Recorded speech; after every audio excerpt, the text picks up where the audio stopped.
नमस्कार दोस्तों और स्वागत है आपका 100% इंग्लिश के यूट्यूब चैनल पर।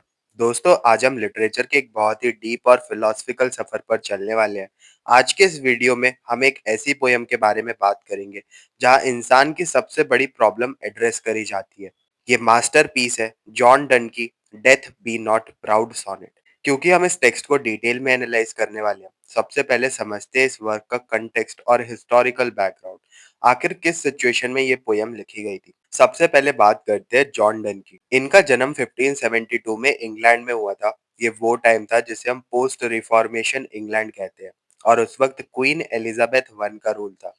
जॉन डन एक फियर्सली रिक्वेसेंट कैथोलिक फैमिली से आते थे। अब उस जमाने में इंग्लैंड में कैथोलिक होना बहुत डेंजरस था। इसके लिए हैवी फाइन्स, जेल या फिर टियर्सन के चार्जेस या फिर डेथ पेनल्टी तक मिल सकती थी। इनफैक्ट उनके खुद के भाई हेनरी की जेल में डेथ हो गई थी क्योंकि उन्होंने एक कैथोलिक प्रीस्ट को छुपाया था। इस अर्ली ट्रॉमा की वजह से जॉन डन के माइंड में मौत, ह्यूमन बॉडी की फ्रेगिलिटी और सोल की आगे की जर्नी को लेकर एक ऑब्सेसिव प्री ऑक्यूपेशन बन गया था। टाइम के साथ उन्होंने चर्च ऑफ इंग्लैंड में कन्वर्ट किया और किंग जेम्स वन के इंसिस्टेंस पर होली ऑर्डर्स ले लिए। वो आगे चलकर लंदन में सेंट पॉल्स कैथेड्रल के डीन बन गए। उनकी जो फेमस कलेक्शन है होली सॉनेट्स, जिसका हिस्सा डेथ बी नॉट प्राउड भी है, लगभग 1609 और 1611 के बीच लिखी गई थी। ये उनकी लाइफ का एक बहुत डार्क फेज था। वो सीवियर इलनेस, फाइनेंशियल रुइन और प्रोफाउंड डिप्रेशन से गुजर रहे थे। उन्होंने अपने कई बच्चों को खो दिया था और उनकी वाइफ एन बोर की फिजिकल हेल्थ भी तेजी से गिर रही थी। तो ये पोयम किसी शांति वाले माहौल में नहीं, बल्कि एक ऐसी एक्सट्रीम स्टेट में लिखी गई है जहां एक इंसान अपने इंटेलेक्ट को एज अ वेपन यूज कर रहा है डिस्पेयर से लड़ने के लिए। ये मेटाफिजिकल पोएट्री का परफेक्ट एग्जाम्पल है जहां रोमांटिक इमोशन से ज्यादा रिगरस फिलोसफिकल आर्ग्यूमेंट और एक्सटेंडेड मेटाफर का यूज होता है। तो दोस्तों ये था इसका हिस्टोरिकल बैकग्राउंड और कंटेक्स्ट। मुझे पूरी उम्मीद है कि आपको अब ये अच्छे से समझ आ गया होगा कि ये पोयम किस माइंडसेट से निकल कर आती है। तो चलिए दोस्तों अब हम इस टेक्स्ट के सबसे इंपॉर्टेंट हिस्से पर आते हैं, पोयम का लाइन बाय लाइन एक्सप्लेनेशन। इस सेक्शन में हम इस मास्टरपीस की एक एक लाइन को डीपली एनालाइज करेंगे। अगर आपने पहले कभी कोई पोयम एनालाइज नहीं की है तो घबराने की बिल्कुल जरूरत नहीं है। हम इसे बिल्कुल सिंपल और लॉजिकल तरीके से ब्रेक डाउन करेंगे। सबसे पहले ये समझना जरूरी है कि ये एक पेट्रियार्कन सोनेट है। एक सोनेट में 14 लाइंस होती है। जॉन डन ने इसे 3 क्वार्टरेंस और आखिर में एक राइमिंग कपलेट में डिवाइड किया है। हर सेक्शन में एक आर्गुमेंट बिल्ड करा जाता है, बिल्कुल एक लॉयर की तरह जो कोर्ट में अपना केस लड़ रहा हो। तो शुरू करते हैं पहले क्वार्टरेंट से। Death be not proud though some have called thee. Poem की शुरुआत एक बहुत ही एक्सप्लोसिव और डायरेक्ट स्टेटमेंट से होती है। यहाँ पोएट एक लिटरेरी डिवाइस यूज करते हैं जिसे हम एपोस्ट्रोफ कहते हैं। एपोस्ट्रोफ का मतलब है किसी ऐसी चीज या इंसान से डायरेक्ट बात करना जो वहां फिजिकली प्रेजेंट ना हो। यहाँ जॉन डन डायरेक्टली मौत से बात कर रहे हैं। उन्होंने डेथ को पर्सोनिफाई कर दिया है, यानी उसको एक इंसान के रूप दे दिया है जिसके अंदर घमंड यानी प्राइड है। वो मौत को डांटते हुए कहते हैं, मौत घमंड मत कर, भले ही कुछ लोग ने तुझे mighty and dreadful for thou art not so, ताकतवर और भयानक कहा हो, क्योंकि तू ऐसी बिल्कुल नहीं है। यहाँ पोएट सीधा डेथ की रेपुटेशन पर अटैक करते हैं। दुनिया मौत से डरती है पर स्पीकर बहुत ही कैजुअली और एग्रेसिवली कहता है कि तेरा डर बिल्कुल फेक है। For those whom thou thinkst thou dost overthrow। इस लाइन में ओवरथ्रो वर्ड बहुत जरूरी है। ओवरथ्रो का यूज हमेशा मिलिट्री कंटेक्स्ट में होता है, जैसे किसी राजा को हराकर उसकी गद्दी छीन लेना। मौत को लगता है कि वो इंसान को हरा देती है, उसकी बॉडी को डिस्ट्रॉय करके उस पर जीत हासिल कर लेती है। Die not, poor death, not yet canst thou kill me. पर यहाँ क्रिश्चियन थियोलॉजी का मेन कॉन्सेप्ट आता है। पोएट कहता है जिनको तुझे लगता है कि तूने मार दिया वो असल में मरते नहीं है। बेचारी मौत यानी कि पुअर डेथ, और ना ही तुम मुझे मार सकती है। दोस्तों यहाँ ध्यान दीजिए, यहाँ पुअर डेथ कहकर पोएट ने मौत पर तरस खाया है। ये एक बहुत बड़ा साइकोलॉजिकल शिफ्ट है। हम मौत से डरते हैं पर यहाँ पोएट मौत को बेचारा कहकर उसकी पूरी ताकत छीन लेता है। इंसान की सोल इमॉर्टल है, इसलिए मौत का फिजिकल बॉडी को डिस्ट्रॉय करना कोई रियल जीत नहीं होती। अब आते हैं दूसरे क्वाड्रेंट पर, जहाँ पोएट एक लॉजिकल आर्ग्यूमेंट साइकोलिज्म देते हैं। From rest and sleep which but Dai pictures भी। यहाँ पोएट एक मेटाफिजिकल कंसीट यानी कि एक एक्सटेंडेड मेटाफर का यूज करते हैं। वो कहते हैं कि आराम यानी कि रेस्ट और स्लीप यानी कि नींद क्या है, वो मौत की सिर्फ पिक्चर्स यानी कॉपीज, नकल है। जब हम सोते हैं तो हमारी आंखें बंद होती है, बॉडी मूव नहीं करती, बिल्कुल मौत जैसी स्टेट होती है।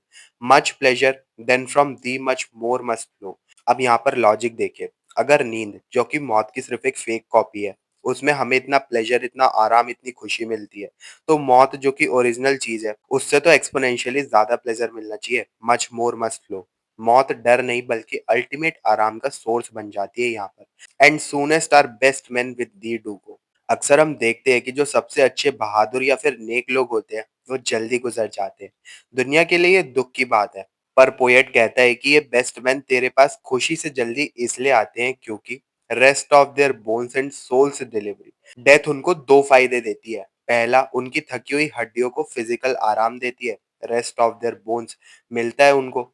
और दूसरा, उनकी आत्मा को आजादी, सोल्स डिलीवरी मिलती है। यहाँ डिलीवरी वर्ड के दो मतलब हो सकते हैं। एक तो किसी चीज का रिलीज होना, और दूसरा जैसे चाइल्ड बर्थ में डिलीवरी होती है वैसे।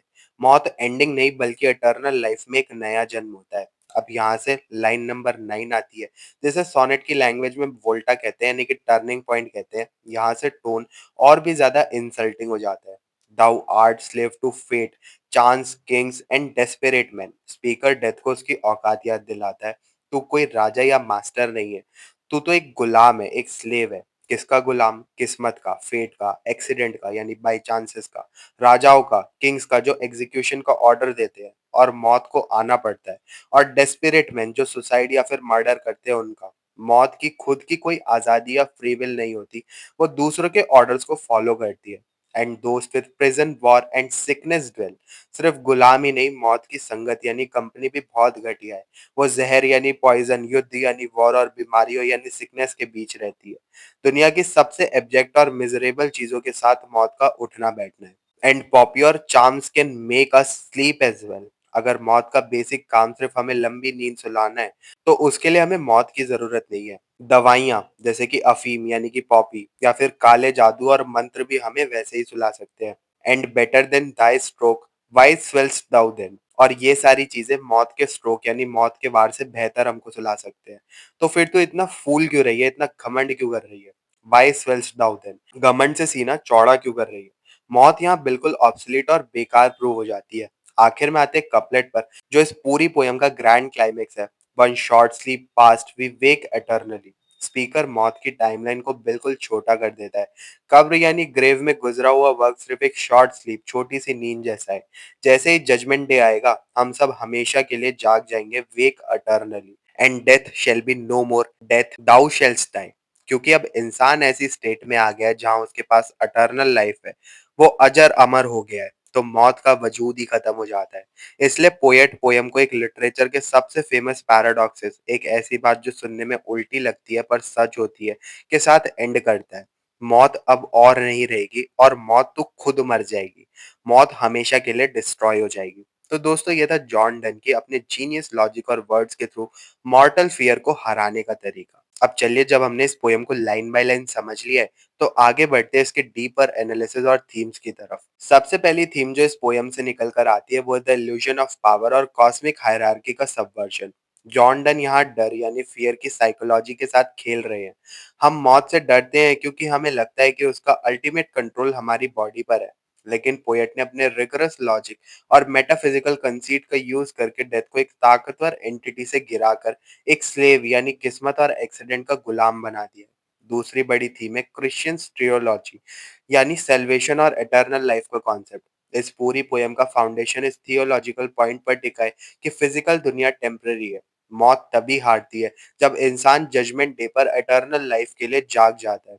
ये पोयम प्रूव करती है कि कैसे ह्यूमन इंटेलेक्ट, शार्प आर्ग्यूमेंट्स और लैंग्वेज के जरिए हम अपने सबसे प्रिमल डर यानी नॉन एग्जिस्टेंट डर यानी कि मौत को भी हरा सकते हैं। तो दोस्तों, इस पूरी डिटेल्ड एनालिसिस को कंक्लूड करते हुए हम ये कह सकते हैं कि जॉन डन एक लिटरेचर के मास्टर हैं। इन्होंने स्ट्रिक्ट फॉर्मल वर्ड्स और मीटर का यूज करके इंसान के सबसे प्रोफाउंड लिमिटेशन पर अटैक किया है। जॉन डन अपनी extreme theological certainty, aggressive tone और मेटेरिकल सबवर्जन के जरिए एक एक्सटर्नल फोर्स यानी मौत की इमेजिनरी पावर को तोड़ देते हैं। वो लॉजिक को एक हथियार बनाते हैं, डर को खत्म करने के लिए। मुझे पूरी उम्मीद है कि आपको जॉन डन का ये मास्टरपीस अच्छे से समझ आ गया होगा। अगर फिर भी आपके कोई डाउट्स है इस पोयम को लेकर, तो आप कमेंट सेक्शन में जरूर से पूछ सकते हैं। अगर आपको ये वीडियो पसंद आई हो तो इसको लाइक और शेयर ज़रूर करें और 100% इंग्लिश चैनल को सब्सक्राइब कर लें और ऐसे इंसाइटफुल वीडियोज़ के लिए। मिलते हैं फिर अपने नेक्स्ट वीडियो में। तब तक के लिए happy studying and best of luck for your upcoming examinations.